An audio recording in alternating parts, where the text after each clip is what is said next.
Mohon izin dokter, perkenalkan saya Niko Mahdi Widari dengan 3 digit terakhir 051.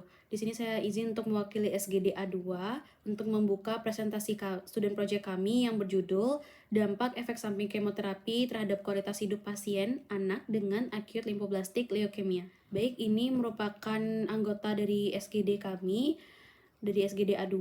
Baik, selanjutnya akan dijelaskan oleh teman saya. Sekarang saya akan menjelaskan mengenai latar belakang dari student project kami. Acute Lymphoblastic Leukemia atau ALL merupakan jenis leukemia yang paling sering terjadi pada anak-anak dan menyumbang sekitar 75-80% dari seluruh kasus leukemia pediatrik di dunia. Efek samping fisik dari kemoterapi pada anak dengan ALL antara lain kelelahan, mual, muntah, alopecia, neuropati perifer, dan infeksi akibat imunosupresi. Berbagai penelitian menunjukkan bahwa efek samping kemoterapi tersebut berkontribusi langsung terhadap penurunan kualitas hidup atau quality of life pasien anak dengan ALL. Penelitian di Indonesia juga menunjukkan pola serupa. Studi di RSUD Dr. Muwardi Surakarta menemukan adanya hubungan yang signifikan antara fase kemoterapi dengan kualitas hidup anak ALL. Kualitas hidup anak yang menurun selama pengobatan ALL menjadi tantangan penting. Oleh karena itu, dibutuhkan pemahaman mendalam mengenai dampak efek samping kemoterapi terhadap kualitas hidup anak agar pendekatan perawatan dapat bersifat holistik, tidak hanya berfokus pada kesembuhan atau cure, tapi juga pada peningkatan kesejahteraan anak secara menyeluruh atau care selama dan setelah terapi. Baik, untuk rumusan masalah sendiri ada 3, yaitu apa jenis efek samping kemoterapi yang paling berpengaruh terhadap penurunan kualitas hidup anak dengan ALL, bagaimana dampak efek samping kemoterapi terhadap kualitas hidup anak dengan ALL, dan upaya apa yang dapat dilakukan tenaga kesehatan untuk meminimalkan dampak efek samping kemoterapi dan meningkatkan kualitas hidup anak dengan ALL. Baik, selanjutnya saya akan membahas mengenai tujuan penulisan. Yang pertama yaitu untuk mengetahui jenis efek samping kemoterapi yang paling berpengaruh pada anak dengan ALL. Selanjutnya yaitu untuk mengetahui dampak efek samping kemoterapi terhadap penurunan kualitas hidup pasien anak dengan ALL. Dan yang terakhir yaitu untuk mengetahui upaya yang dapat dilakukan oleh tenaga kesehatan untuk meningkatkan kualitas hidup anak dengan ALL selama menjalani terapi kemoterapi. Selanjutnya yaitu manfaat penulisan. Untuk manfaat teoretis, penelitian ini diharapkan dapat menambah pengetahuan ilmiah mengenai hubungan antara efek samping kemoterapi dan kualitas hidup anak dengan ALL atau Acute Lymphoblastic Leukemia, serta menjadi dasar pengembangan ilmu keperawatan anak berbasis pendekatan holistik. Selanjutnya, untuk manfaat praktis, hasil penelitian ini diharapkan dapat menjadi acuan bagi tenaga kesehatan dalam memberikan asuhan yang lebih komprehensif kepada anak penderita ALL, membantu keluarga memahami dampak kemoterapi terhadap kualitas hidup anak, serta menjadi referensi bagi penelitian selanjutnya dalam bidang keperawatan onkologi pediatrik. Perkenalkan, saya Kak Diukanya Pameswari dengan 3 di Taki 075. Di sini akan menjelaskan terkait dengan akut lymphoblastic leukemia, di mana ALL ini adalah keganasan hematologi akibat proliferasi sel prekursor limfoid baik B ataupun T yang gagal maturasi di sumsum tulang yang menyebabkan adanya anemia, infeksi, serta adanya pendarahan. Menurut WHO, ALL ini dibagi menjadi BALL atau LBL dan juga TALL atau LBL. ALL ini sering terkait dengan kelainan genetik seperti ETV6-RUNX1, BCR-ABL1, lalu ada KMT2A rearrange yang mempengaruhi prognosis dan juga terapi yang bertarget. ALL merupakan kanker anak tersering yang puncaknya itu adalah usia 2-5 tahun yang lebih sering pada laki-laki. Kesintasannya itu lebih dari 85% di negara maju dan lebih rendah di negara berkembang karena adanya keterbatasan terapi. Terkait dengan faktor resikonya, ini ada faktor genetik yaitu Down atau Li-Fraumeni ataupun adanya lingkungan, misalnya radiasi, benzena, dan juga ada imunologis dari delay infection hypothesis. Secara patofisiologis, mutasi dari genetik ini mengaktifasi proliferasi dan juga menghambat diferensiasi limfoid yang menyebabkan akumulasi limfoblast yang menekan hematopoiesis dan dapat menyebar ke hati, limpa, dan juga SSP.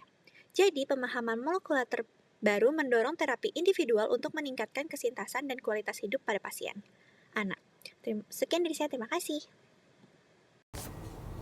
Tujuan utama kemoterapi pada akut lymphoblastic leukemia adalah untuk menghancurkan seluruh sel leukomik yang tumbuh tidak terkendali di susun tulang sehingga proses pembentukan sel darah normal dapat kembali berlangsung dan pasien mencapai remisi hematologis lengkap, yaitu ketika jumlah sel blast di susun tulang kurang dari 5% dan fungsi hematopoiesisnya kembali normal. Selain pencapaian remisi klinis, keberhasilan terapi juga dinilai dari pembersihan sel leukomik pada tingkat molekuler dengan pemantauan minimal residual disease atau MRD sebagai indikator penting risiko kekambuhan. Kemoterapi akut limfoblastik leukemia terdiri dari 3 fase, yaitu induksi untuk menghancurkan sebagian besar sel leukomik agar tercapai remisi. Kemudian yang kedua, konsolidasi mengeliminasi sisa-sisa sel leukomik MRD untuk mencegah relapse. Kemudian yang ketiga, pemeliharaan untuk menjaga remisi jangka panjang dengan obat oral dosis rendah. Om Swastiastu, selamat pagi dokter dan teman-teman sekalian. Perkenalkan nama saya Dapai Kinagaya dengan 3 digit nilai 149. Jadi pada kesempatan kali ini saya akan menjelaskan jenis-jenis obat yang digunakan pada kemoterapi ALL beserta mekanismenya. Dan pertama, jadi saya akan menjelaskan setiap fase. Jadi pada fase induksi kita dapat menggunakan obat pertama yaitu vincristine yang dapat menghambat pembentukan mikrotubulus sehingga mitosis sel limfoblas yang pada terlibat pada ALL dapat dihentikan. Lalu kedua adalah glukokortikoid yang bisa berupa prednison atau dexamethasone. Dan jadi kita dapat dengan obat ini kita dapat menginduksi apoptosis dan menekan inflamasinya. Lalu ketiga adalah L-asparaginase. Jadi mekanisme dari obat ini sesuai dengan namanya, obat ini akan menguraikan asparagin, sebuah asam amino yang penting untuk sintesis protein pada sel leukemia tersebut. Lalu keempat adalah atrasiklin. Jadi caranya adalah menghambat topoisomerase 2 yang dapat menyebabkan kerusakan DNA serta apoptosis pada sel leukemik tersebut. Lalu masuk ke fase kedua. Jadi pada fase kedua adalah konsolidasi. Jadi pada fase ini obat pertama yang dapat kita gunakan pertama adalah methotrexate. Jadi methotrexate dapat menghambat di hidropolar reduktase yang dapat menekan sintesis DNA atau RNA pada sel leukemik tersebut. Lalu kedua adalah 6-methylpurine. Jadi caranya bekerja adalah sebagai analogi purine yang menghambat sintesis DNA. Lalu ketiga adalah siklopospamid, salah satu obat imunosupresan juga. Jadi caranya bekerja adalah agen akilasi DNA yang menyebabkan kerusakan silang pada DNA. Lalu keempat sama juga metode intratekal, namun cara kerjanya ini berfokus untuk mencegah leukemia supaya menginvasi di sistem saraf pusat. Lalu terakhir adalah fase pemeliharaan. Jadi pada fase ini sama juga obatnya seperti yang sebelumnya, ada methotrexate oral dan intratekal serta 6-methylpurine untuk menekan proliferasi sel limfoblas yang terlibat pada acute lymphoblastic leukemia. Lalu terakhir sama juga seperti sebelumnya pemberian periodik vincristine dan dexamethasone untuk efek sitosis dan pro-apoptotik. Sekian dari saya, terima kasih. Efek samping kemoterapi pada anak, yang pertama adalah efek samping kompleks dan juga signifikan, bisa menurunkan kualitas hidup anak dengan akut lymphoblastic leukemia, menyebabkan nyeri, mual, muntah, kelelahan, dan juga gangguan tidur. Nyeri akibat toksisitas obat disebabkan oleh mukositis, neuropati perifer, atau gastritis. Bisa meningkatkan lama rawat inap dan beban ekonomi keluarga. Dampak emosional dan juga sosial, menimbulkan gangguan perilaku, kecemasan, dan menurunkan kesejahteraan emosional anak, serta membatasi interaksi sosial dan aktivitas perkembangan normal. Kelelahan dan juga gangguan tidur. Bersifat fisik, mental, dan juga emosional, dipengaruhi oleh efek obat, lingkungan rumah sakit, serta perubahan ritme harian anak. Menurunkan energi, fungsi kognitif, dan juga sosial. Dampak multidimensi, efek samping kemoterapi mencakup aspek fisik, emosional, dan juga sosial. Dan juga memungkinkan untuk terjadinya distress fisiologis dan juga psikologis yang dapat memperberat beban keluarga. Baik, di sini saya akan menjelaskan mengenai dampak efek samping dari kemoterapi terhadap kualitas hidup anak penderita ALL. Yang pertama, itu dampaknya adalah pada kesehatan fisik. Efek samping kemoterapi seperti kelelahan, mual, dan infeksi itu sangat mengganggu kesehatan fisik, membatasi aktivitas, dan juga membuat anak menjadi tidak nyaman. Kemudian yang kedua, itulah kesejahteraan psikologis, yang mana anak-anak itu akan sering mengalami rasa cemas, depresi, dan gangguan suasana hati, serta harga diri yang rendah akibat penyakit serta kemoterapi yang dijalaninya. Hal ini tentu akan berpengaruh terhadap motivasi, stabilitas emosi, dan partisipasi mereka dalam aktivitasnya di masa kanak-kanak. Kemudian yang ketiga itulah fungsi sosial, yang mana kemoterapi itu dapat mengakibatkan anak mendapatkan penolakan dari sekolah dan menarik diri dari interaksi sosial karena ketidakmampuan fisik, tekanan psikologis, dan gangguan kognitif akibat kemoterapi. Kemudian yang keempat itulah fungsi kognitif, yang mana kemoterapi dan juga penyakit dari ALL ini dapat mempengaruhi kemampuan kognitif, mempengaruhi pembelajaran dan daya ingat yang juga berkaitan dengan kualitas hidup terutama pada anak-anak di usia sekolah. Selanjutnya saya akan menjelaskan mengenai dampak efek samping kemoterapi terhadap kualitas hidup anak penderita acute lymphoblastic leukemia.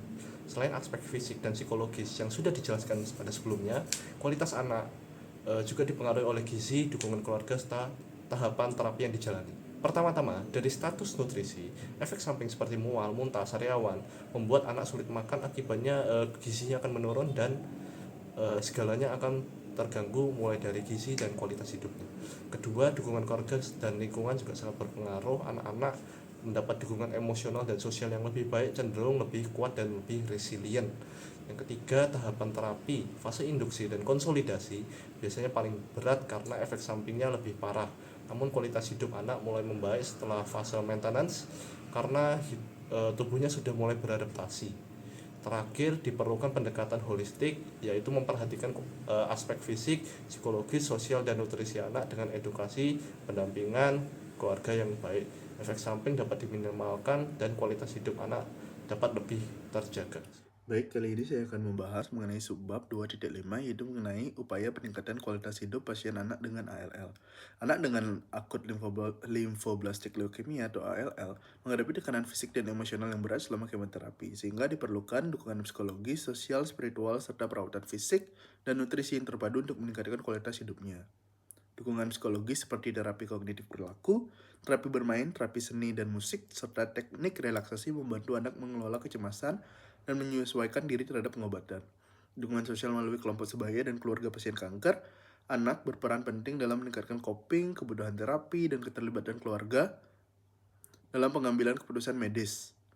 Sementara itu, dukungan spiritual yang disesuaikan dengan nilai dan kepercayaan keluarga dapat menumbuhkan harapan dan ketenangan selama pengobatan.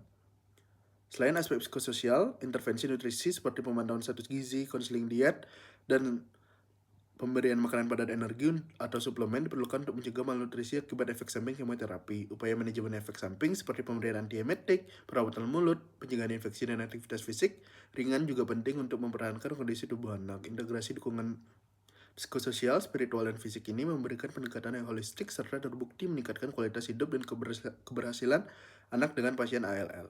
Baik, sekian dari saya. Terima kasih. Perkenalkan, saya Nikoma Mahadewi Dari dengan 3 digit terakhir 051.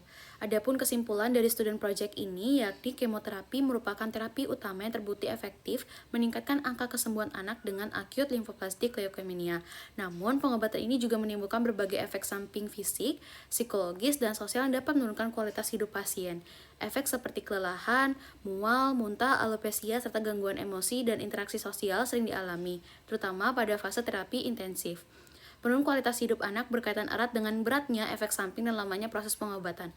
Oleh karena itu, upaya perawatan tidak hanya berfokus pada kesembuhan penyakit, tetapi juga harus memperhatikan kesejahteraan menyeluruh pasien.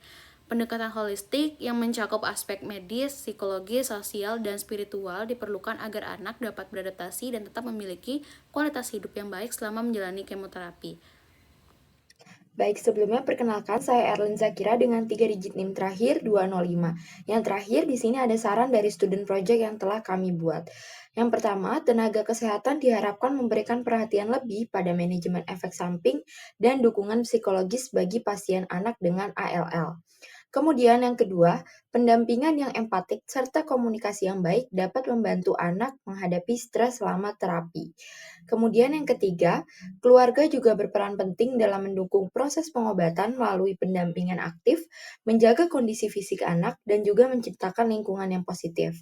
Selain itu, penelitian lebih lanjut diperlukan untuk mengembangkan intervensi psikososial yang efektif seperti terapi bermain, konseling keluarga, dan juga program dukungan sosial guna meningkatkan kualitas hidup anak yang menjalani kemoterapi. Mungkin sekian dari saya, terima kasih.